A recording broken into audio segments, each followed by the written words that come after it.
wabarakatuh.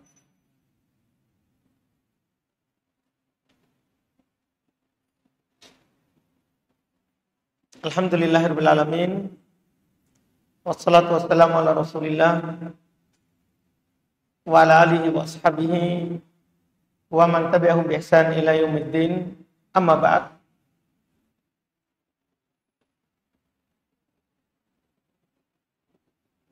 Alhamdulillah, kita bersyukur kepada Allah Subhanahu wa taala. Pada malam hari ini kita melanjutkan kajian kitab Bulughul Maram min Adillatil Ahkam karya Imam Al-Hafidz Ibnu Hajar Al-Asqalani rahimahullahu taala. Di malam hari ini kita sudah di majelis 123. Alhamdulillah, di kitab ini kita di pembahasan, alhamdulillah, ini pertemuan kedua dari pembahasan sholat al-istisqa, meminta hujan. Kita sudah jelaskan di pertemuan yang lalu cara sholat minta hujan dan disyariatkannya. Dan itu cara pertama. Pada malam hari ini kita lanjut di hadits berikutnya dan akan beliau jelaskan kepada kita lewat hadits ini cara kedua dari sholat istisqa, meminta hujan. Kata beliau rahimahullahu taala, wa an Anas radhiyallahu taala anhu qala anna rajulan dakhala al-masjida yaumal jum'ah wan nabiyyu qa'imun yaktubu faqala ya Rasulullah halakatil amwal wa qata'atis subul fada'ullaha yugithuna farafa'a yadayhi thumma qala Allahumma agithna fadzakara al-hadits wa fihi ad-du'a bi imsakiha muttafaqun alaih. Hadits ini yang beliau bawakan hadits riwayat Imam Al-Bukhari dan Imam Muslim. Kata beliau dari Anas radhiyallahu taala anhu bahwasannya seorang laki-laki masuk masjid di hari Jumat. Nabi sedang berdiri khutbah. Dia berkata, wahai Rasulullah, halakatil amwal, harta-harta yang kami miliki sudah hancur. Hewan ternak mati. Iya, sebagaimana rincian di riwayat lain. Wang qata'ati subul, jalan-jalan sudah putus. Artinya pecah karena kekeringan. Karena di Madinah, iya, kalau kemaraunya panjang, itu jalannya akan terbelah sehingga membuat lubang. Dan di sebagian daerah banyak yang seperti itu, yang tanahnya tanah liat. Iya, banyak seperti itu. Kalau kemarau panjang, maka akan terbelah. Iya, tanahnya membuat lubang. Jadi jalan-jalan sudah putus. Berdoalah kepada Allah untuk menurunkan hujan kepada kami. Maka Rasulullah mengangkat kedua tangannya, berdoa, Allahumma agithna. Ya Allah, turunkanlah hujan untuk kami. Ya Allah, turunkanlah hujan untuk kami. Dan belum menyebutkan haditsnya secara lengkap. Karena sebenarnya ini belum meringkas. Kalau mau lebih lengkap, bisa kembali ke buku asalnya, Bukhari dan Muslim. Bahkan di hadits Bukhari Muslim diceritakan sebenarnya laki-laki itu masuk di arah mana, pintu mana.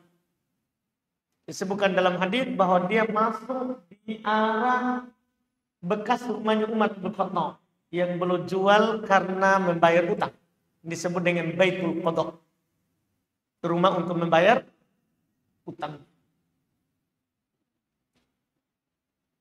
Masuk laki-laki ini menjelaskan keadaan kepada Rasulullah bahwa telah kekeringan panjang, tidak pernah hujan, sehingga harta hancur, jalan-jalan putus. Beliau meminta kepada Rasulullah supaya berdoa kepada Allah. Ini adab yang patut kita pahami bersama, yang membantah orang yang berdoa langsung kepada Rasulullah. Jadi dia tidak bilang, kami berdoa kepadamu supaya turunkan hujan. Di sana ada pemahaman bahwa kejadian alam ini diatur oleh Rasulullah. Mereka berkata itu Nur Muhammad, istilahnya mereka. Iya, adanya alam ini karena Muhammad. Naudzubillah, itu kesesatan. Iya, itu adalah kesesatan. Lihat ini orang ini bilang, dia tidak bilang, kami mohon kepadamu hujan. Enggak. Dia bilang berdoalah kepada Allah supaya menurunkan kepada kami hujan. Dan ini berlaku saat Rasulullah masih hidup. Adapun setelah meninggal, para sahabat tidak ada yang pernah pergi ke kuburan Nabi. Sementara hadis kedua akan dinukil.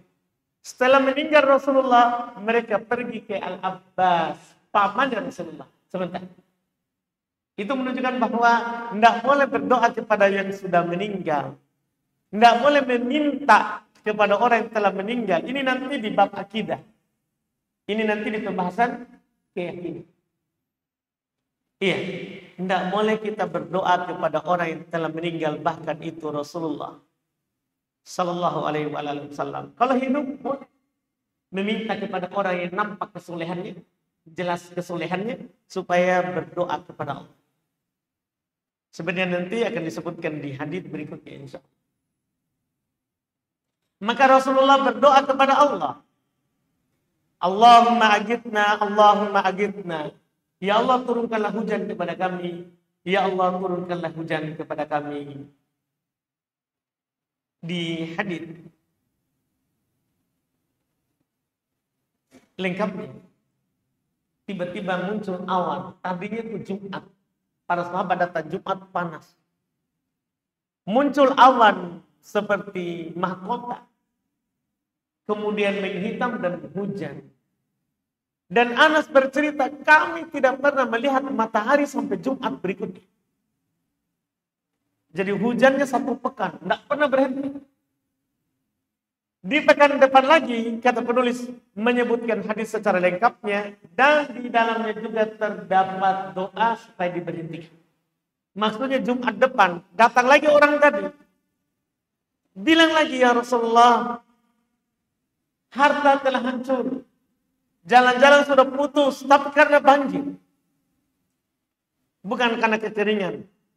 Berdoalah kepada Allah supaya menghentikan. Maka Nabi berdoa di hadits yang sama, Bukhari Muslim.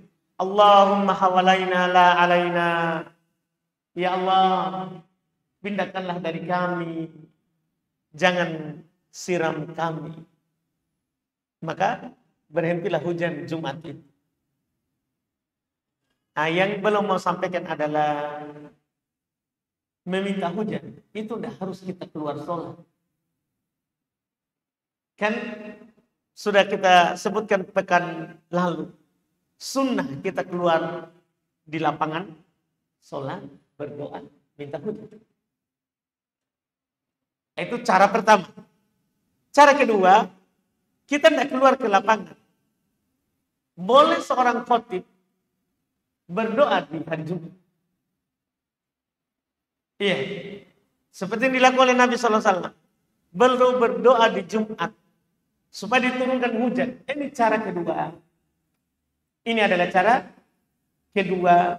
Dan ini semuanya sunnah dilakukan. Ketika ada kemarau panjang, sunnah khotib. Ya, dan sunnah pemerintah menganjurkan khotib-khotib di masjid untuk berdoa meminta hujan. Untuk berdoa meminta hujan. Ini cara kedua. Dan dua-dua ini adalah cara yang masyru'. cara yang disyariatkan. Cara yang disyariatkan. Dan dari sini pula kita dapat faedah bahwa kalau hujannya berlebihan, boleh kita berdoa untuk dipindahkan. Dibolehkan. Kata Imam Ibnu Qudamah di dalam kitab Al-Mughni, wa idza kathura al-matar bihaitsu yadurruhum aw miyahul uyun da'u Allah ta'ala ay yukhaffifah wa yasrif 'anhum madarratah wa yaj'alhu fi amakin tanfa'u wa la tadur. Kata Imam Ibnu Qudamah, jika hujan itu berlebihan dari sisi akan membahayakan penduduk negeri itu, airnya sampai keluar dari bawah, karena kalau hujannya sering tidak pada kering maka akan keluar air dari bawah. Iya. Maka boleh mereka berdoa kepada Allah untuk meringankan hujannya dan mengarahkannya ke arah yang lain, ke tempat yang membutuhkan. Boleh kita berdoa, Allahumma hawalaina la alaina. Ya Allah, pindahkanlah dari kami, bukan kepada kami. Demikian pula yang dikatakan oleh Imam Nawawi rahimahullah. Karena belum istihbabu talab inqita'il matar 'ala al-manazil. Di dalam hadis ini terdapat dalil sunnahnya kita meminta supaya hujan itu berhenti kalau sudah berlebihan. Kalau sudah berlebihan. Jadi boleh kita meminta kepada Allah supaya hujannya berhenti. Cuman bedanya antara doa minta hujan sama doa supaya hujan itu berhenti, kata Imam Nawawi, walakin la tusra'u lahu shalah wala ijtima' fi sahara. Akan tapi tidak disyariatkan sholat dan tidak disyariatkan untuk berkumpul di lapangan. Enggak. Kalau doa minta hujan, dua cara. Cara pertama, keluar ke lapangan, sholat, minta hujan, berdoa kepada Allah. Cara kedua, khotib Jumat, berdoa kepada Allah, minta hujan. Adapun meminta supaya hujan itu berhenti, atau kurang, atau dipindahkan ke tempat lain yang membutuhkan, maka ini tidak dibutuhkan untuk keluar ke lapangan. Cukup kita berdoa kepada Allah Subhanahu wa taala untuk diringankan hujannya atau dipindahkan ke arah yang lain. Ke arah yang lain. Kemudian kata beliau berikutnya, wa anhu anna Umar radhiyallahu taala anhu qala kana idza quhitu istasqa bil Abbas ibn Abdul Muttalib wa qala Allahumma inna kunna nastasqi ilaik binabiyina fataskiyana wa inna natawassal ilaik bi ammi nabiyina faskina fayusqaun. Rawahul Bukhari. Ini riwayat Bukhari. Darinya pula dari Anas beliau berkata bahwa saya Umar radhiyallahu taala anhu apabila kemarau panjang maka beliau meminta hujan dengan perantaran Al-Abbas bin Abdul Muttalib. Beliau ke Al-Abbas Abdul Muttalib. Hendak ke kuburan Nabi. Ini titik kalau di pembahasan akidah. Hendak ke kuburan Nabi. Tapi beliau ke Al-Abbas, pamannya Nabi sallallahu alaihi wasallam. Dan berkata, beliau Umar juga berdoa, Allahumma inna kunna nasqi ilaika binabiyina. Ya Allah, dulu kami meminta hujan dengan perantaran nabi kami, nabimu, nabi kami. Maka turunkanlah hujan kepada kami dan kami sekarang meminta perantaraan kepadamu dengan pamannya nabi kami, turunkanlah hujan kepada kami. Maka mereka pun diturunkan hujan kepadanya. Artinya apa? Ini Umar bin Khattab ketika Nabi meninggal, beliau datang ke pamannya Nabi Al-Abbas supaya beliau yang berdoa supaya hujan itu diturunkan, berdoa kepada Allah. Berdoa kepada Allah. Kata Imam Ibnu Qudamah rahimahullah, wa yustahabbu ayustasqa biman dhahara shalah. Masya Allah. Disunahkan kita itu meminta hujan dengan perantaran orang yang nampak kesolehannya. Ini bedanya meminta langsung, walaupun sebelumnya boleh kita semua minta langsung. Kan sudah dikatakan hadis sebelumnya. Kalian datang kepadaku mengeluhkan kemarau panjang dan meminta kepadaku supaya berdoa kepada Allah. Sebenarnya kalian berdoa saja sendiri. Langsung. Tapi juga Nabi mencontohkan bahwa boleh keluar ke lapangan. Maka waktu masanya Umar di khalifah beliau terjadi kemarau panjang, maka beliau ke pamannya Nabi, Al-Abbas ibn Abdul Muttalib. Al-Abbas ibn Abdul Muttalib untuk berdoa kepada Allah supaya diturunkan hujan, dan mereka dihujani. Mereka dihujani. Disinilah yang dikatakan oleh Ibnu Qudamah tadi. Boleh, bahkan sunnah, kita pergi ke orang yang nampak kesolehannya supaya dia berdoa kepada Allah untuk menurunkan hujan. Dibolehkan. Tapi yang penting dia mampu berdoa dan hidup. Dia mampu berdoa dan hidup. Yang nampak kesolehannya. Ingat itu ucapan. Yang nampak kesolehannya. Tidak boleh kita pergi meminta ke dukun yang tidak ada kesolehannya. Apalagi itu adalah yang apa itu namanya? Yang pawang hujan. Apalagi pawang hujan. Tidak boleh, itu syirik. Yang boleh sekarang ini adalah yang nampak kesolehannya. Bukan kepada penyihir, ya, dukun, paranormal, orang pintar, bukan. Tidak boleh.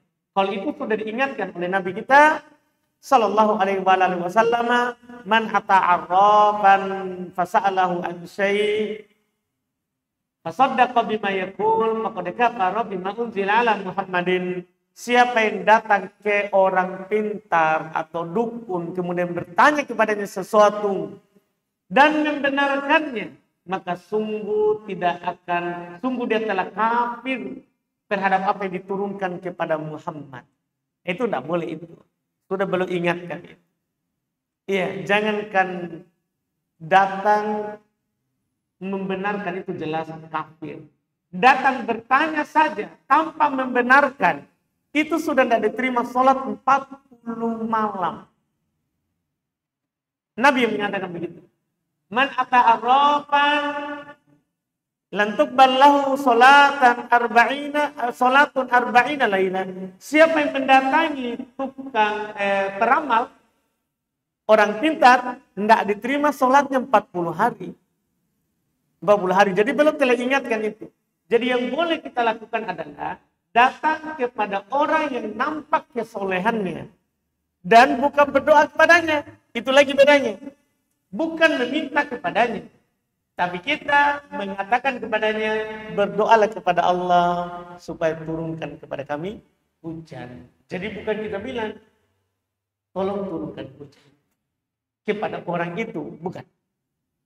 Nah, ini nanti kalau pembahasannya akan diperluas di pembahasan keyakinan. Adapun pembahasan fikih adalah seperti dikatakan oleh Al-Imam Ibnu Qudamah rahimahullah, bahwa kita boleh meminta kepada orang yang nampak kesolehannya untuk berdoa kepada Allah, meminta hujan. Boleh. Dan ini menunjukkan bahwa syariat meminta hujan ini itu dari masa Nabi sampai semasa kita sekarang ini dan sampai hari kiamat. Itu berlaku syariat. Sunnah ini tidak dihapus. Sunnah ini tidak dihapus. Nah, selesai pembahasan meminta hujan. Setelahnya adalah faedah-faedah seputar hujan. Kata beliau anhu, dan darinya juga dari Anas radhiyallahu taala anhu qala, beliau berkata ashabana wa nahnu ma'a Rasulillah sallallahu alaihi wasallam matarun qala fahasara taubah thumma asabahu minal matar wa qala innahu hadithu ahadin bi rawahu Muslim. Masya Allah. Iya. Kata beliau rahimahullah, dari Anas radhiyallahu taala anhu, beliau berkata, kami ditimpa oleh hujan. Waktu itu kami sedang bersama Rasulullah. Kami kena hujan dan waktu itu kami bersama Rasulullah. Maka Rasulullah membuka bajunya, membuka pakaiannya supaya kena air hujan. Dan beliau berkata, ini adalah baru saja dari Rabb-Nya. Baru saja dari Rabb-Nya Allah cipta. Ini hadis Masya Allah dikatakan oleh para ulama rahimahumullah, hadis riwayat Imam Muslim, ya.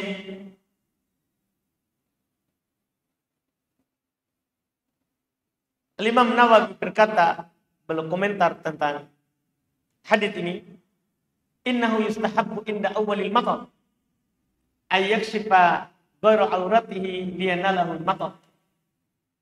Sungguh kata beliau, sunnah ketika hujan pertama turun,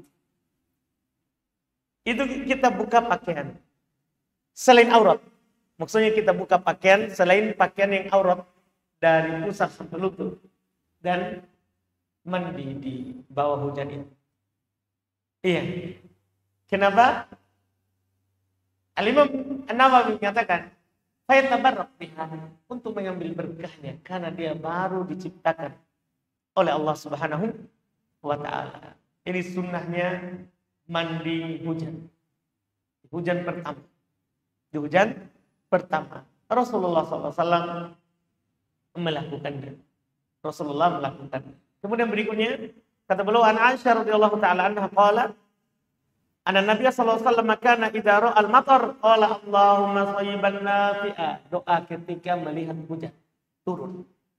Ini jelas tadi akhrajahu, dikeluarkan oleh Imam Al-Bukhari dan Imam Muslim.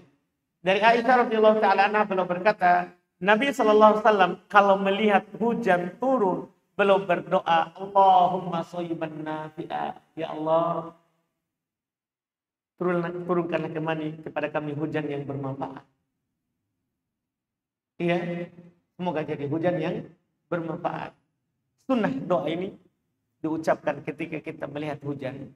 Mudah saja dihafal karena cuma 3 kata. Allahumma thayyiban nafi'an. Ya Allah, jadikanlah ini hujan yang bermanfaat. Jadikanlah ini hujan yang bermanfaat. Ini disunnahkan. Ini disunnahkan. Kita berdoa seperti doa ini. Iya. Kemudian setelahnya ada lagi doa berikutnya. Belum sampaikan. Kata beliau an Sa'ad radhiyallahu ta'ala anhu anna Nabi sallallahu alaihi wasallam qala anna Nabi sallallahu alaihi wasallam da'a bil istisqa. Allahumma jallilna sahaban kasiban sipan daluqan duhukan tumtiruna minhu rodadan qitqitan sajalan ya dal jalali wal ikram. Ini penukilan di antara doa Nabi saat minta hujan. Kata beliau rawahu Abu Awana fi sahihi. Kata beliau dari Sa'ad radhiyallahu ta'ala anhu dari Nabi, bahwasanya Nabi sallallahu alaihi wasallam berdoa ketika sholat minta hujan. Allahumma ya Allah, jallilna sahaban, munculkan kepada kami awan, kasifan qasifan daluqan, awan yang kasif, ya, awan yang tebal, qasifan banyak bertumpuk, daluqan yang keluar darinya air, duhukan awan yang memiliki petir, kilat, rod minhu tumtiruna minhu, kami dihujani darinya, rodadan, apakah hujannya rodadan sedikit rintik-rintik, atau kit-kiton atau hujannya lebih sedikit lagi daripada itu, ya, sajalan atau hujannya sajalan, ya, yang lebat. Ini diantara doa Nabi di doa minta hujan. Hanya saja ini hadis maudhu, hadis palsu, tidak sah. Tidak sah. Yang sahih itu yang kita sudah ambil pekan lalu.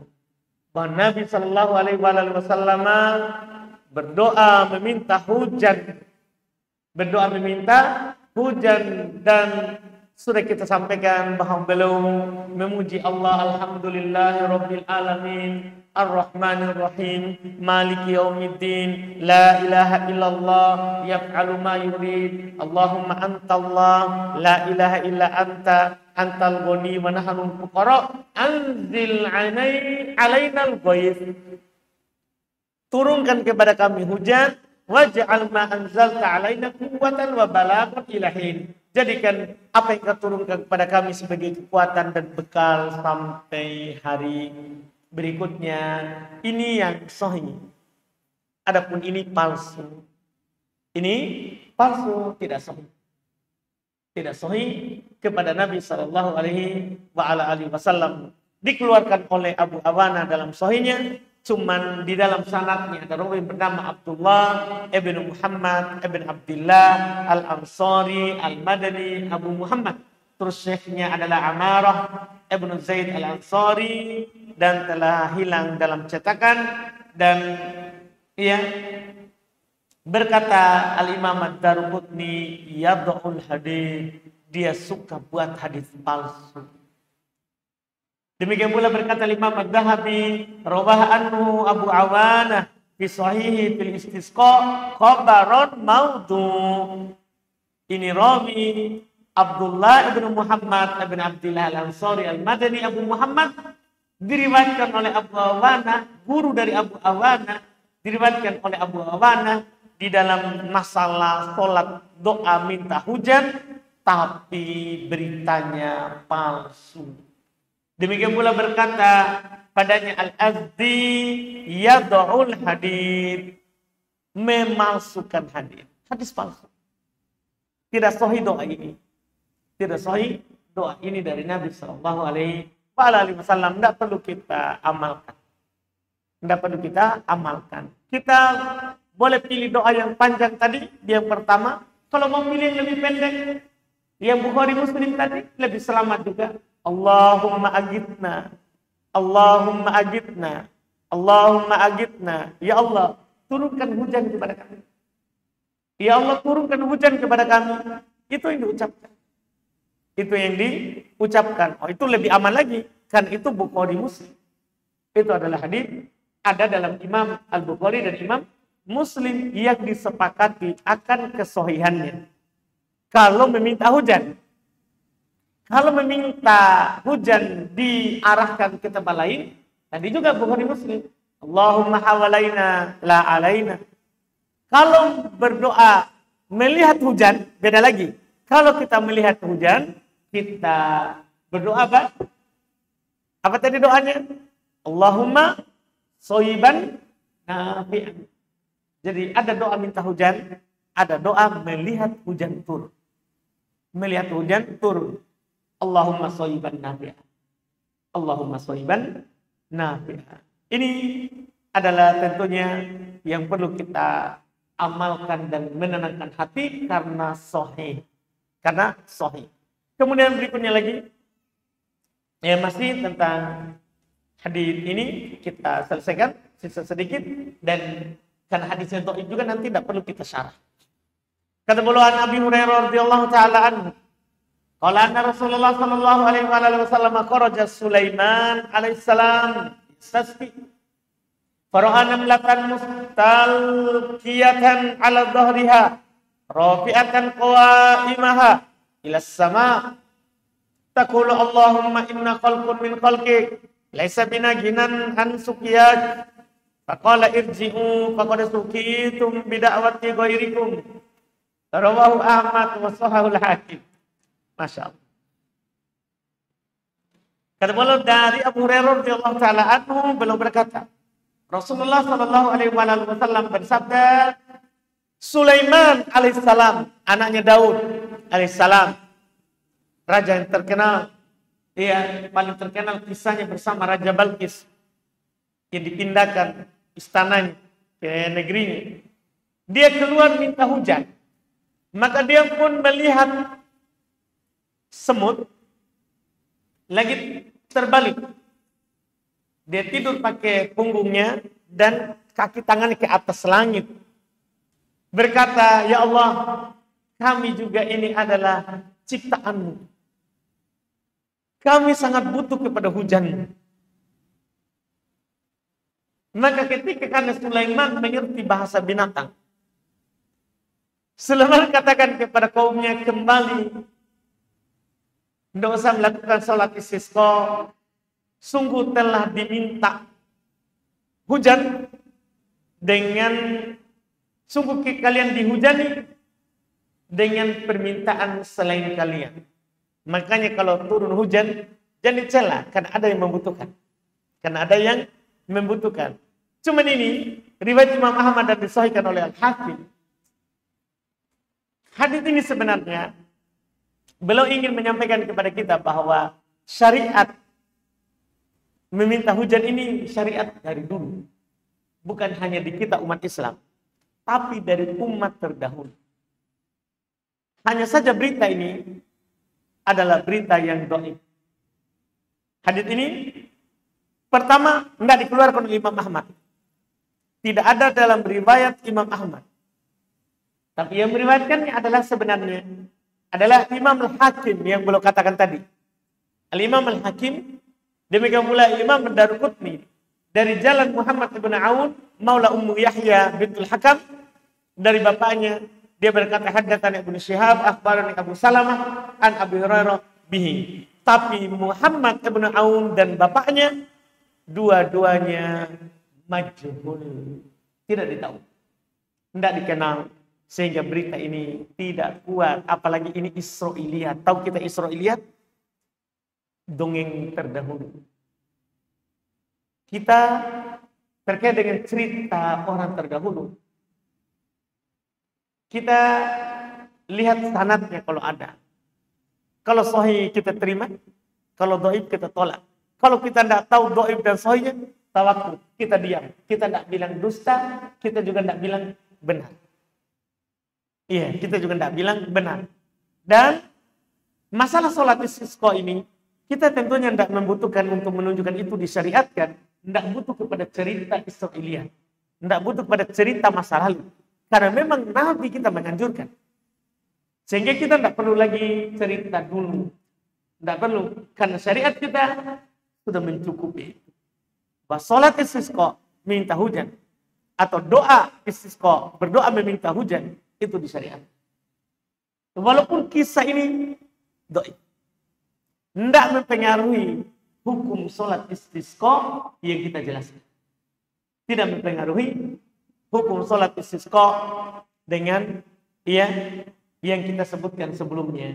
Itu sudah mencukupi tentunya insyaallah. Hadis terakhir, kata beliau an Anas radhiyallahu taala anhu, anna Nabi sallallahu alaihi wasallam istasqa fa asyara bi dhahri kaffaihi ila sama. Masyaallah.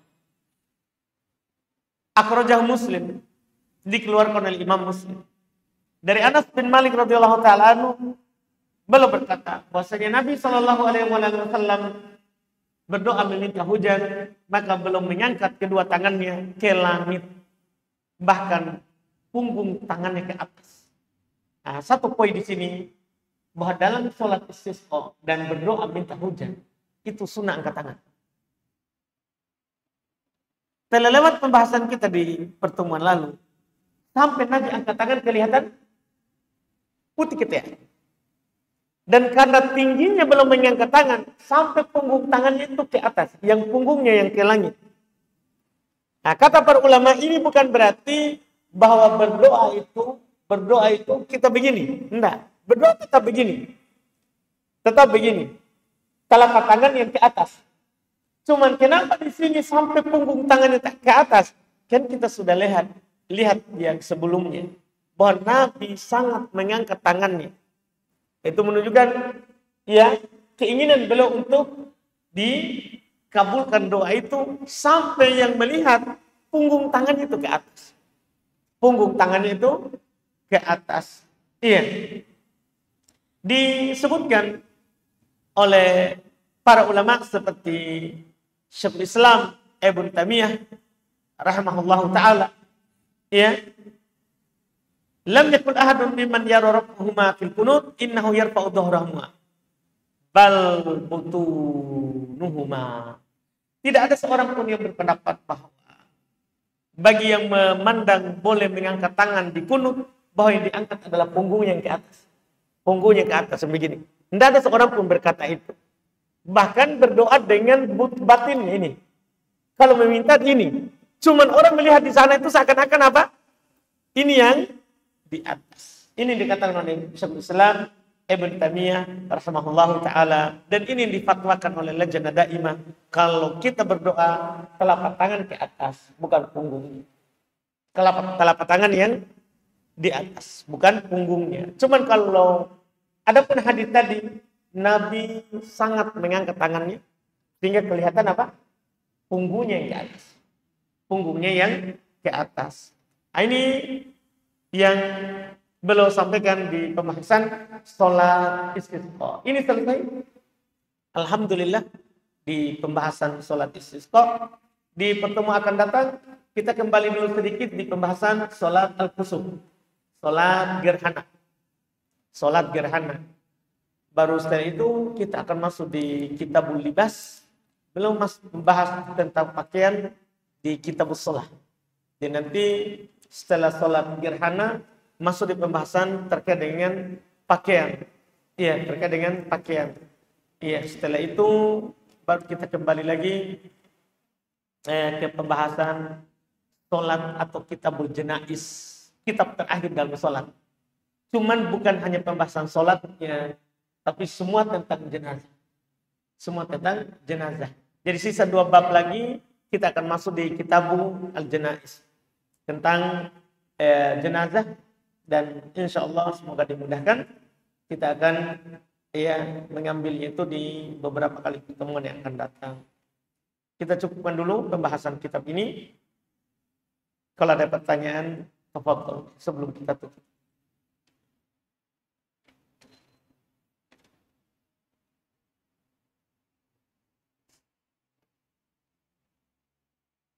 Tidak ada? Kalau tidak ada, kita tutup. Alhamdulillah. Silakan Pak.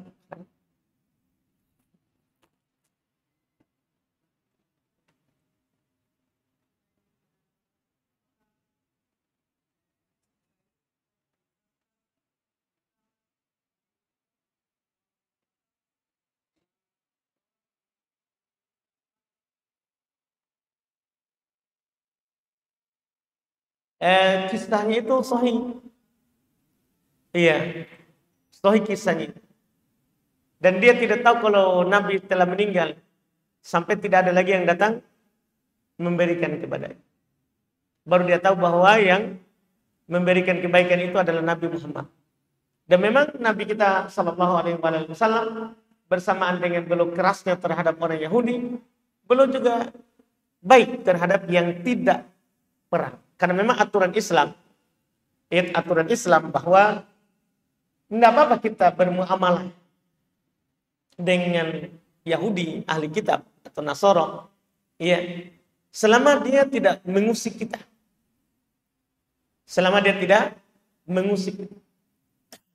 Kita bisa baca ayat di Quran terkait dengan bagaimana muamalahnya Nabi kita Muhammad sallallahu alaihi wasallam dengan mereka.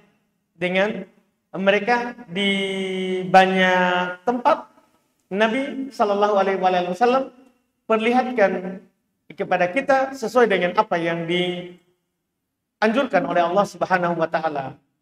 Di juz yang ya mungkin bisa dikatakan lebih mudah kita dapat ada di surat Al-Mumtahanah.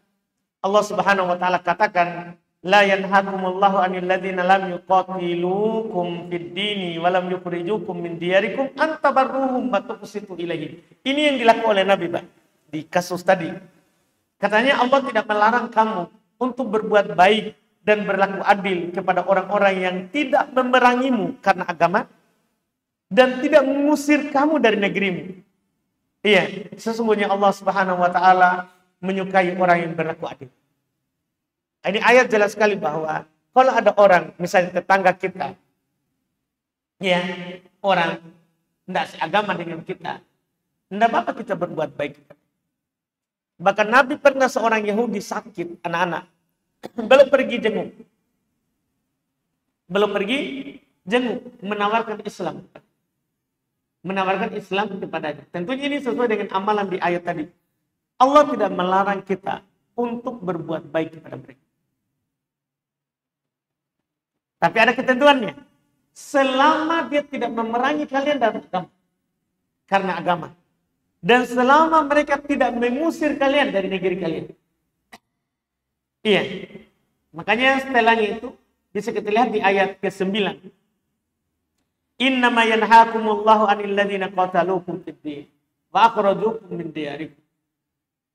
Sesungguhnya yang Allah larang adalah berbuat baik kepada orang yang memerangi kalian. Dari mereka. Yang memerangi kalian. Dan mengusir kalian dari negeri kalian. Jadi kalau mengusir kita dari negeri kita, perang itu namanya difak. Membela diri. Menjaga negeri. Menjaga daerah yang kita miliki. Itu wallahualam. Seperti itu Pak di antara. Itu benar. Masih ada? Silakan Pak.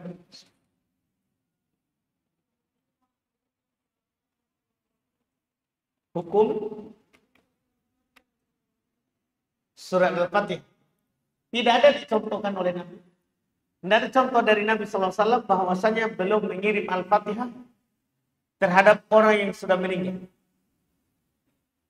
Padahal banyak sekali pertanyaan dari sahabat kepada Nabi SAW, apa yang bermanfaat untuk mayat?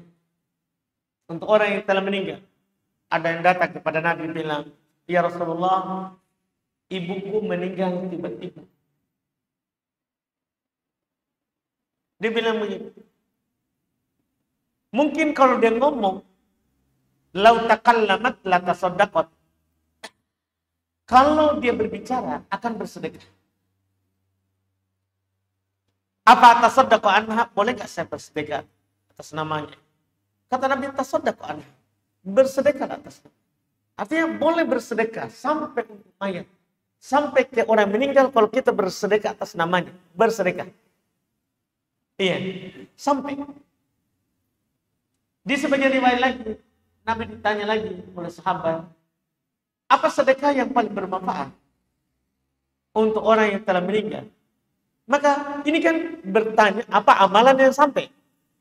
Nabi kasih tahu lagi, sukiyal ma, kamu beri minum, kamu gali sumur, kamu kasih minum orang, atau yang minum itu hewan, pokoknya apapun yang minum kamu dapat, orang tua sampai ke sana.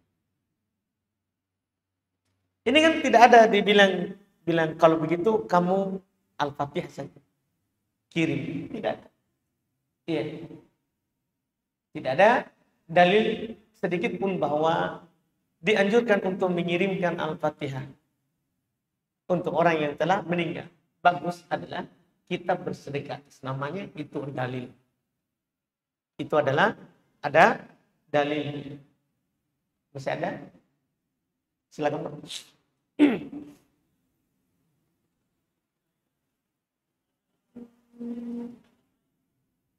Apa hukumnya?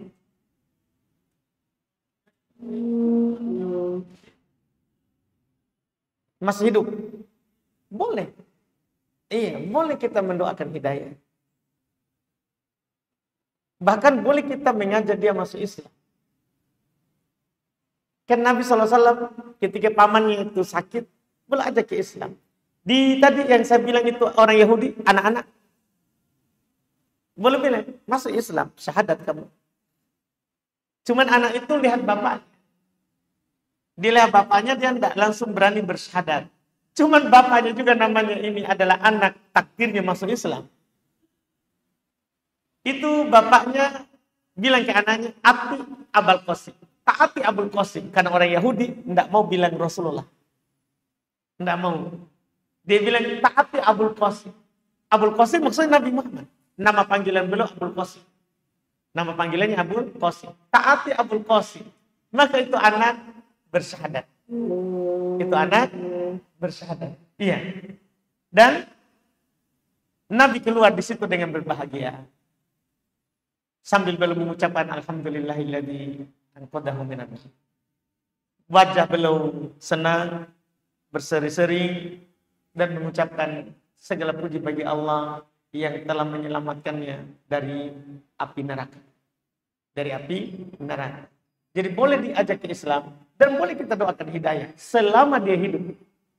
Adapun kalau dia meninggal tidak boleh. Karena ada kita larangan, muslim dilarang mendoakan orang kafir yang meninggal. Sudah dilarang. Awalnya adalah Rasulullah berdoa untuk pamannya Abu Thalib ketika meninggal. Setelah itu turun Quran melarangnya. Turun Quran melarangnya. Ya, jadi itu sudah meninggal. Kalau sebelum meninggal boleh. Diboleh. Fadhal, masih ada. Silakan.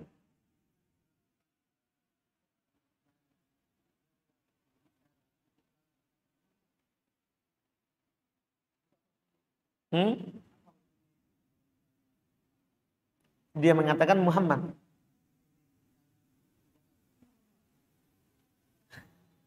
Mungkin itu terbawa kebiasaan ya. Biasanya kalau orang bilang Muhammad. Mungkin pertanyaan kita, apakah dia sudah masuk Islam?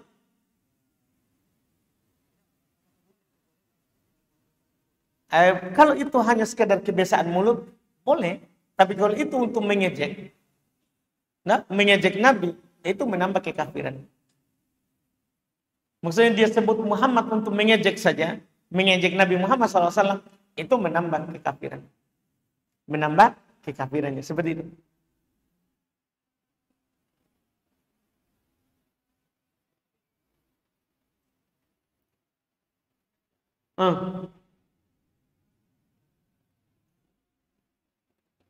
Baik, kalau kita beri dan memang diizinkan oleh pihak yang memperkerjakannya, tidak ada masalah.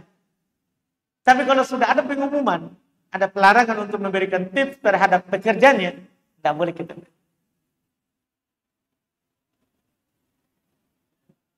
Ya, tidak ada juga larangan. Terus nanti berarti hukumnya adalah bagi dia memakannya, bukan bagi kita. Kalau tidak ada larangan, orang berbuat baik pada kita, boleh kita kasih. Secara umum begitu. Ada orang berjasa kepada kita, yang kita suka pelayanannya, boleh kita kasih. Cuma nanti kita bicarakan hukum orang itu memakannya. Itu yang kita bicarakan nanti, Pak. Kalau dia yang bertanya, apa hukum saya memakan uang tips dari pelanggan? Maka kita akan menjawab, itu punyanya bosmu. Jadi kalau kamu dikasih, maka kamu harus kasih dulu ke bos yang punya, yang memperkerjakannya. Nanti kalau dia bilang kamu ambil, halal. Kalau dia minta, sini untuk saya, punyanya. Kan kita sudah digaji. Kita sudah digaji. Seperti itu Pak tentang itu.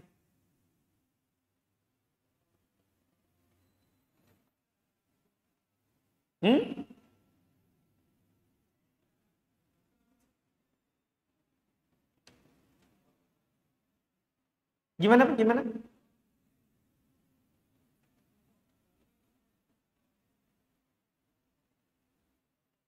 Ya? Ya?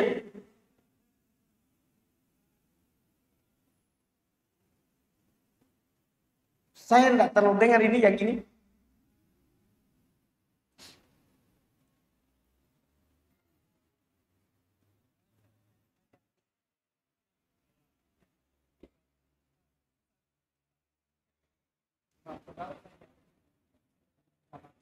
Tapi kan maksudnya walaupun kita tidak bisa ketemu sama bosnya, pasti dia punya wakil kan. Tidak mungkin kita tiba-tiba kerja di situ, tidak ada yang kontrol. Itu saja yang kasih tahu, kaki tangannya itu. Misalnya yang punya di Jakarta, paham kan? Tapi di sini ada orang kepercayaannya. Ini saja yang dikasih tahu. Nanti kan orang kepercayaan ini yang sampaikan ke atas. Kalau ada yang begitu bagaimana? Misalnya dia meeting sama bosnya, gimana kalau ada yang kasih tip ini pekerjaan? Ya, nanti kan dia ada arahannya. Enggak apa-apa kamu ambil atau enggak boleh kamu ambil. Kan ada macam begitu di aturan bahwa ada yang mengatakan enggak boleh mengambil apa-apa. Ada juga yang membebaskan pegawainya untuk mengambil.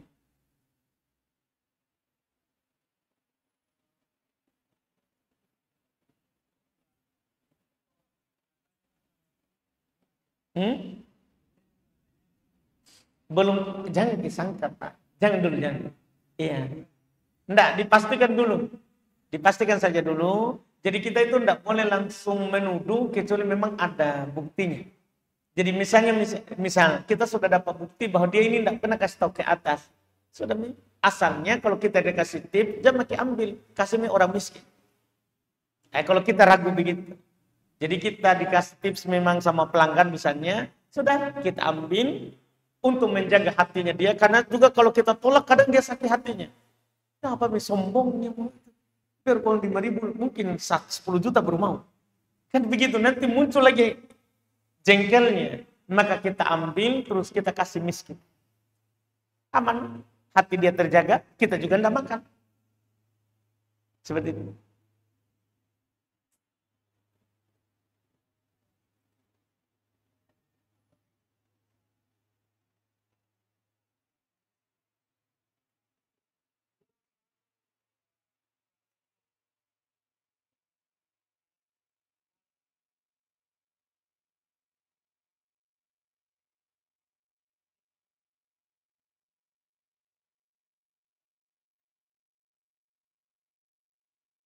Enggak, biar saja dia begitu, kita tetap saja. Masalah itu dia yang dolim. Nah, kita tidak boleh balas kedoliman. Nah, di situlah kita nampakkan bahwa Islam, biar kamu begitu, kita tetap baik. Seperti Nabi SAW. Iya, diam saja, ketemu senyum saja, tegur saja. Tidak, senyum ke. Kenapa tuh nanti dibilang tambah parah, ini si Fulan selama berjenggot tak pernah senyum. Oh itu kan nanti dia takut terhadap orang berjenggot. Nanti lihat orang berjenggot juga semua dia takut. Temannya ini. Jangan, senyum misalnya. Tetap. Enggak. Tegur saja, bertegur sapa. Disitulah kita jangan balas dia. Ya biar dia jahat. Dia kan punya hak tetangga. Ya, hak tetangga. Seperti itu. Alhamdulillah. Kita cukupkan, alhamdulillah. Insyaallah kita lanjut lagi di pertemuan akan datang. Subhanallah. Assalamualaikum warahmatullahi wabarakatuh.